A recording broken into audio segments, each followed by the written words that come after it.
The broadcast is now starting. All attendees are in listen-only mode. Hello, everyone. Thank you for joining us today. We will get started here in just a few minutes, about 8:02, while we give some other people some time to log in. So just hang with us for a few minutes, and we will get started shortly.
All right. Good morning, everyone. Good afternoon, depending on where you are. Thank you for joining us today. Dr. William Geissler from the University of Mississippi will be discussing the WristMotion Hemiarthroplasty implant system, and you can take it away, Dr. Geissler. Thank you. Thank you. Good morning or good afternoon to everybody, depending on where you are. I practice in Mississippi, which is the very southern part of the United States. We have a lot of wildlife, and I just always like to show what my backyard looks like down here in Jackson.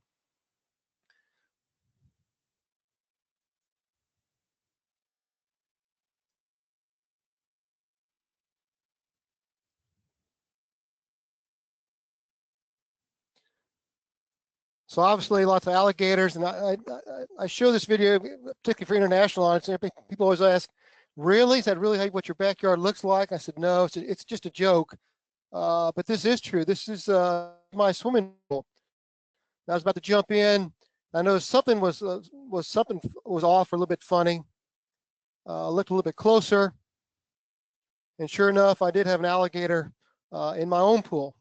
So we have a lot of those running around, but usually the geese use it for training for the chickens for swimming early on during the spring. So let's talk a little bit about the scapholunate ligament. Dick Berger has really classified this into three portions. You have the dorsal portion, the palmar portion of it, and the fibrocartilaginous membrane. That's in the central part. It really structurally is insignificant. It can get perforated as you age. Sometimes arthrograms will go through this perforation and kind of falsely will show a tear, which may not be clinically significant. And when you look at the scapholunate ligament, again, the dorsal portion, this is the strongest part of the ligament. These are thick, stout transverse fibers that really provide most of the stability. And when you look at when the ligament tears, generally tears volar to dorsal. and this dorsal portion is the last part to eventually tear.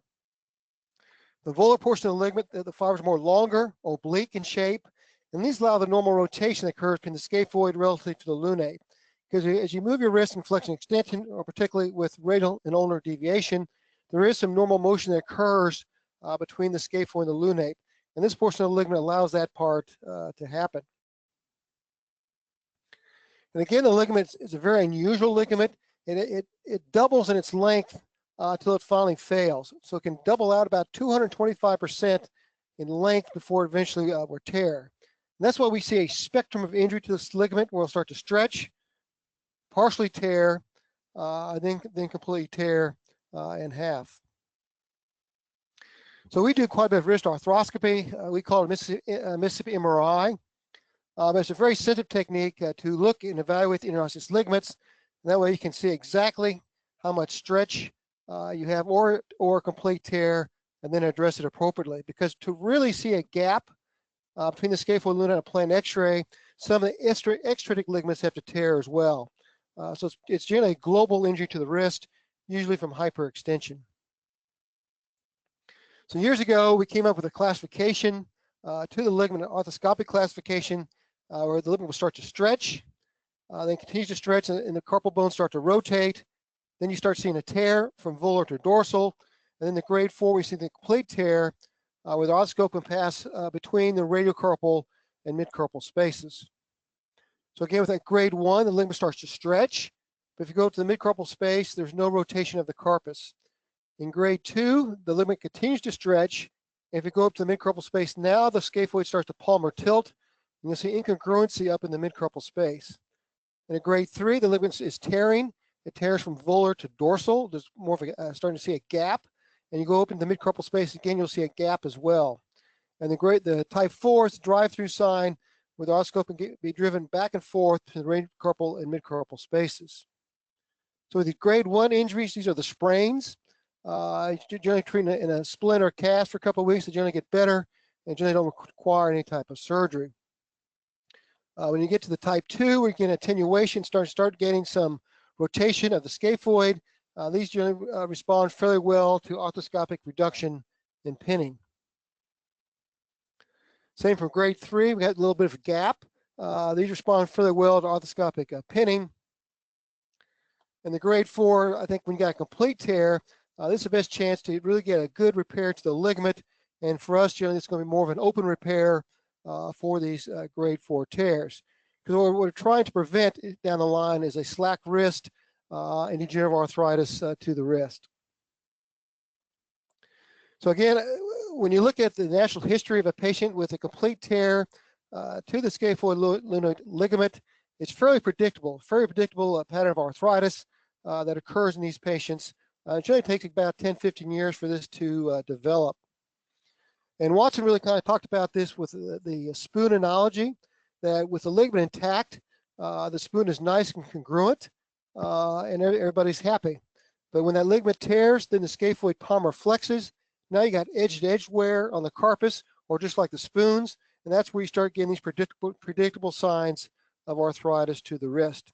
So you get high stress loading at the edges of the carpus. So stage 1, this is going to be the very distal aspect of the scaphoid, the radial styloid. You see peaking to the radial styloid, maybe some degenerative change on the distal pole of the scaphoid. If you look at these arthroscopically, you'll see bare bone, both of the scaphoid and the scaphoid facet to the distal radius. Type 2, now that arthritis has progressed, it's progressed now to involve the majority of the scaphoid facet to the distal radius, but the capitate is still preserved. And then grade 3, that's where now it's progressed all the way around the scaphoid up to the midcarpal space. Now you're seeing degenerative change at the capitate lunate junction. And these particularly would be an ideal indication to consider the capitate resurfacing. So what are our options in a slack wrist? Well, also we can do a proximal carpectomy. That's fairly easy to do. In my hands, sometimes the pain relief has been unpredictable. Some patients have been very happy, some have not. Partial wrist arthrodesis is a good option. It helps preserve the carpus, but allows some motion to the wrist.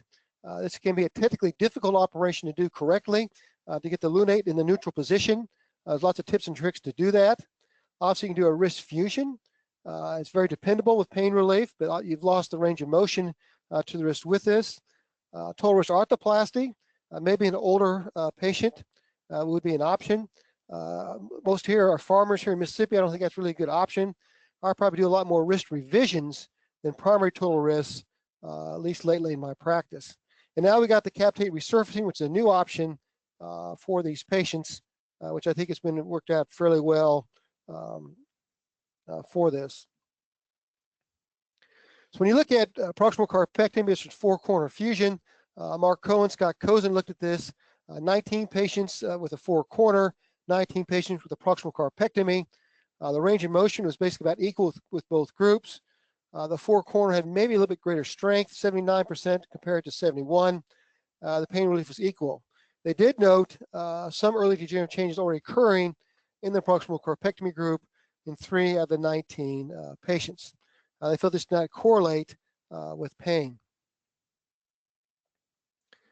Burkhart looked at a long-term follow-up, 4-corner versus proximal carpectomy.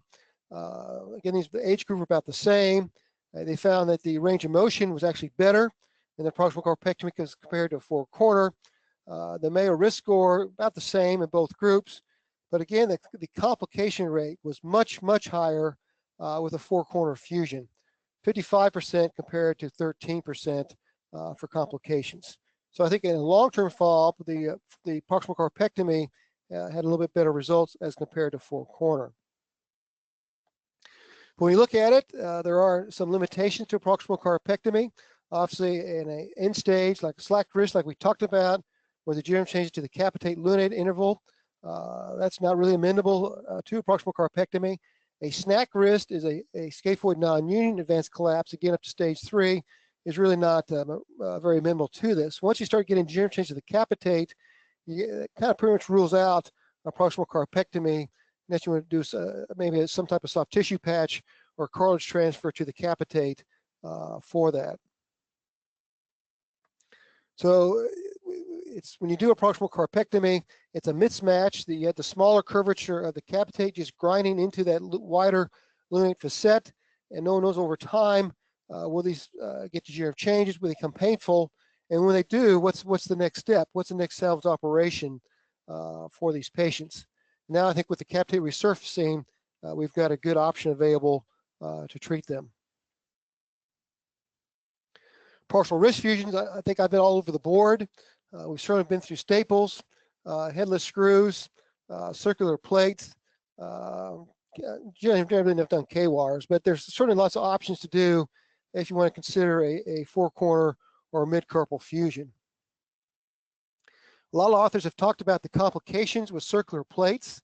Shindo looked at 16 patients, over half had a complication, and a quarter, 25% went to non-union, and a quarter had plate impingement. I think the real key, if you do use a plate, you gotta make sure and ream that plate is anterior to the dorsal cortex of the carpus, so it does not impinge onto the distal radius. Kindle, small series, 8 patients, but 5 out of 8 still had a non-union, and grip strength only was 56% in his series. Peter Stearns looked at this. He's written quite a bit on complications. He looked at 27 patients with circular plates, 31 traditional with Kirshner wires. Non-union, again, was a quarter, 26% with circular plates. Hardware impingement, again, like the other series, 22% with a circular type plate. This had to be a patient of mine. We did a circular plate, had a non-union. We went back and placed some putty at the non-union side and got that to heal.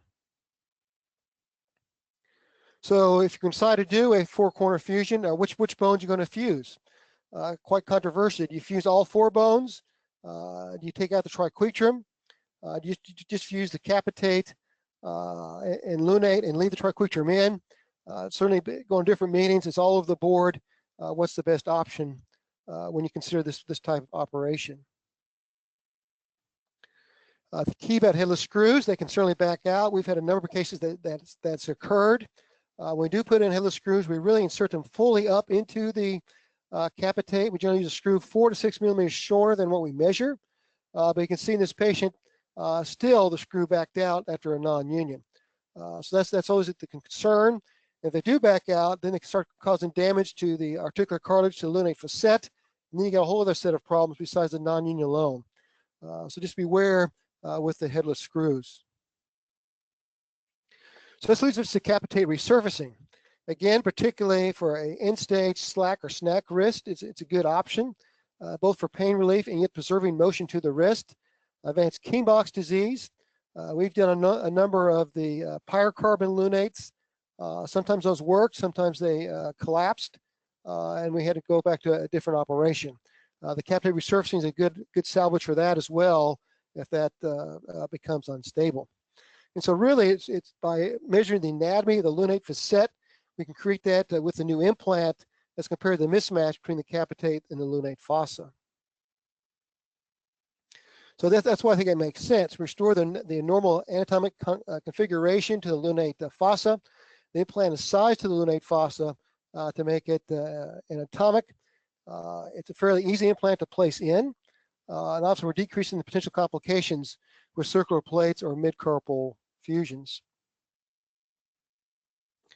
So again, we size the implant to the lunate facet, both in the coronal and sagittal plane. We measure the diameter off the capitate as well. We place in our central screw and then lock the implant onto the Morris taper. It's fairly easy to measure. So we measure in the coronal plane. There's two different sizes in that plane. We measure in the sagittal plane. There's two different sizes for that. And then we pick the implant. We put the central post in, we put the trial on, check it with the C-arm to see how congruent our trial is, and then we can insert the final implant with it. When you do put in the final implant, you always want to make sure and pull on it that you got a good Morris taper so it's not loose. This is what the implant would look like. Then it's inserted onto the central screw. We'll again check the Morris taper and then reduce the wrist. So we'll go through a short video of the technique.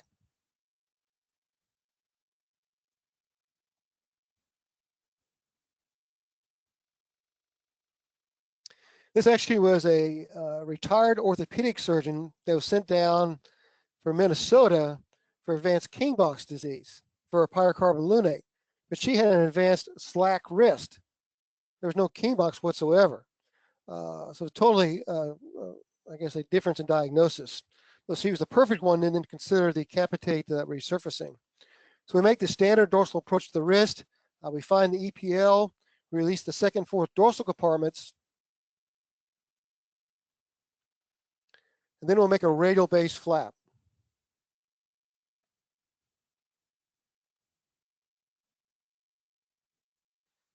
So you can see this is that's the lunate.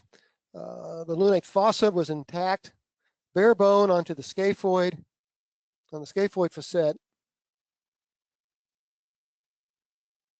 We take that and do a proximal carpectomy and bare bone on the capitate. So this would be the ideal one to consider the capitate resurfacing. So like we discussed, we'll measure the size of the implant based on the lunate facet, both in the sagittal plane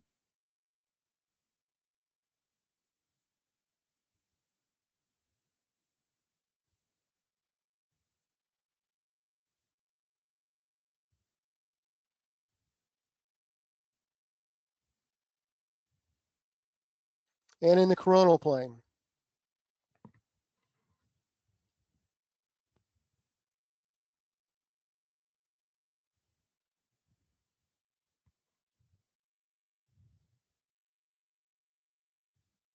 So again, a fairly simple technique.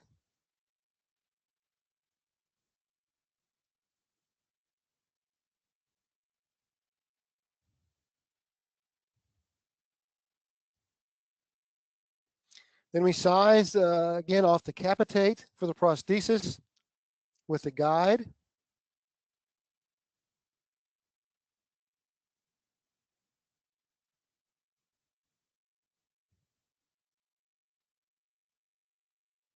Then the guide is used to place the guide wire up the central axis of the capitate.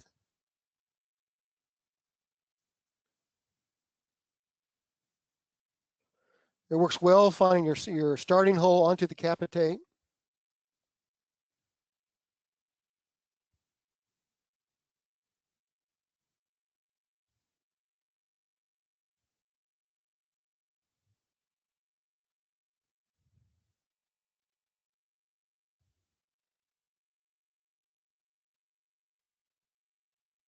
So I think our starting hole's right on spot. Then we'll check on fluoroscopy. So I think both in AP lateral planes, it's very well centralized in the capitate. And then we'll ream over the guide wire. Now the key is with this reamer, as you get to the more enlarged portion, it can get very aggressive. So we'll go regular drill mode initially, but once you get to the wider part, I suggest you go in oscillation.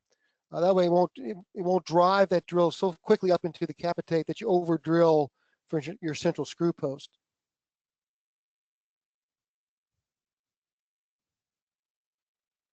So we're going to drill till we're flush with the capitate.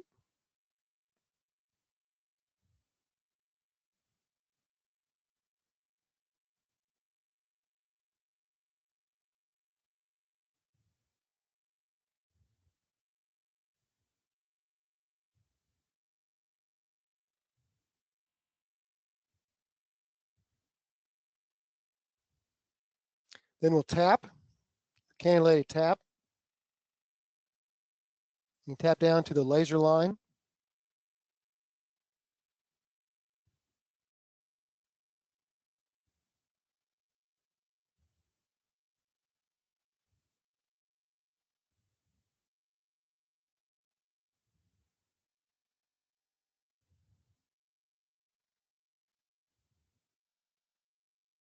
And then we'll insert our central screw post.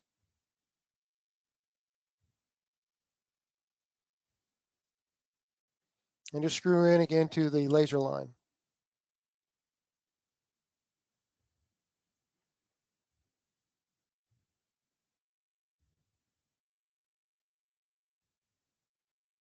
Now we'll ream over our guide wire. This reamer can be fairly aggressive, so you want to start before you hit the capitate, and don't put very much pressure on it, so you don't over ream the capitate.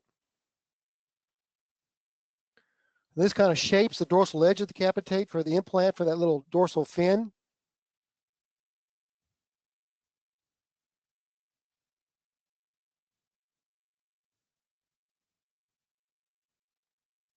So just kind of gently go back and forth, radial to ulnar.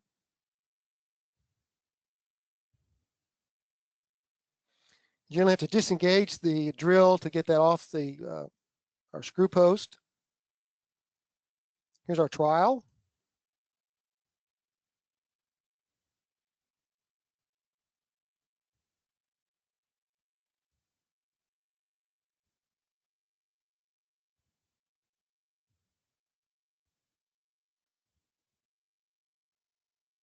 So clinically looks like we have a pretty good fit. We'll check with the C-arm. I think, particularly on the lateral, I think we got a nice congruent fit.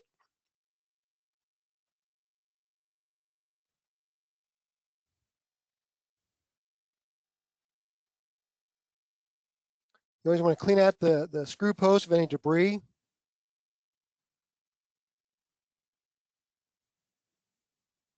Before you insert the real implant. They have this little suction device that helps you hold on to the implant as you insert onto the screw post. Just want to line it so that dorsal lip is dorsal.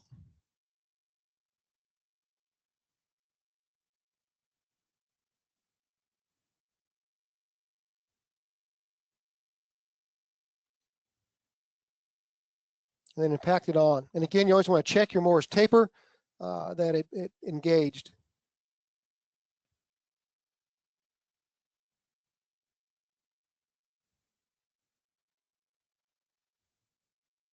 I think one nice trick is we just close the ulnar edge of our capsule and leave it free volar and dorsal. And I think that gives you a little bit more wrist flexion and extension when you with this prosthesis. And there's our final radiographs. So I think particularly there's some very specific indications that the resurfacing really has lots of advantages because there's very little other options except for potentially fusion. Failed PRCs, partial wrist fusion non-unions, and like we've seen in the past, this could be actually fairly high, or again, incapacitate lunate arthritis. So this is a patient of mine, a nurse. About 15 years ago, she had a PRC. She's now about 40, and you can see she's developing degenerative changes, reactive changes onto lunate fossa, and she's having quite a bit of pain. She has a young child taken care of. It's really giving her problems with her wrist. So we thought this would be an ideal one to do the capitate resurfacing. This is a picture of her wrist, and the lunate facet just all eroded away. The capitate didn't look too bad, but the lunate facet was just trashed and eroded from, again, that smaller action of the capitate, just kind of driving into it over the years. And I think this is what, we generally do this all the time. We'll put a soft tissue patch onto the radius. I think it really helps expand the indications a little bit for this technique. This tends to be bovine dermis. We'll put some multiple suture anchors in the 4 quadrants, pass that through the patch, then tie that down. So that kind of gives a little pillow, a little buffer for the implant. So there's the patch. You can see you got a nice gapping on the C-arm shot, a nice reduction of the implant onto the soft tissue patch for her. This is a year follow-up. She came in, she was quite pleased. She didn't have any pain and is doing well. This was kind of an unusual patient. This patient underwent fixation of a scaphoid about 15 years ago, and apparently was fairly asymptomatic, and then suddenly developed acute pain to his wrist. And you know, these screws can migrate out backwards, and they can also migrate out distally. In this case, it started to migrate out distally. It was rotating into the trapezium, and was having a lot of pain. So our thought was, he'd been through this stable fibrous non-union for a long time. We'll take the screw out. So took the screw out, and that didn't take away his pain. So he's still quite symptomatic. We went ahead and did a 4-corner fusion. That went to non-union, and so we came back and did the capitate resurfacing. So he's actually doing pretty well now with that. So he's been with me for a couple of years through all these different operations, and now I think he's doing pretty good with the capitate resurfacing. This patient had a scapholunate reconstruction, went on to develop capitate lunate arthritis, pretty much isolated. We did the capitate resurfacing on that, and he's pretty happy with his final result as well.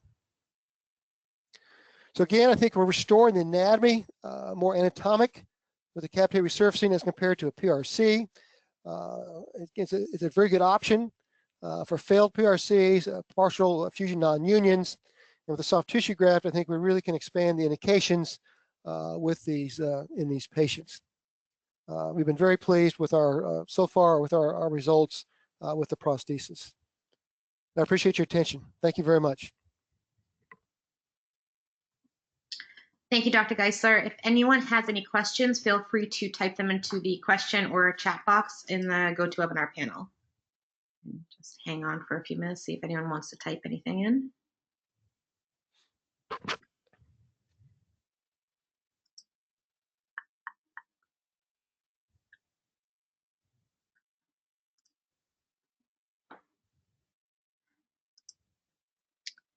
Okay.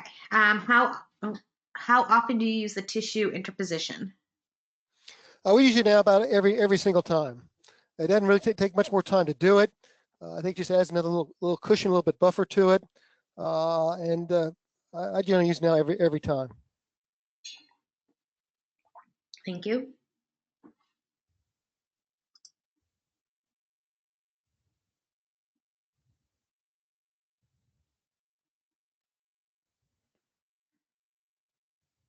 All right, I don't see any other questions. So thank you very much for your time, Dr. Geissler, and thank you everyone for joining us. We will see you soon. Thank you, I appreciate it. Have a great day, everyone. Thank you. Thank you.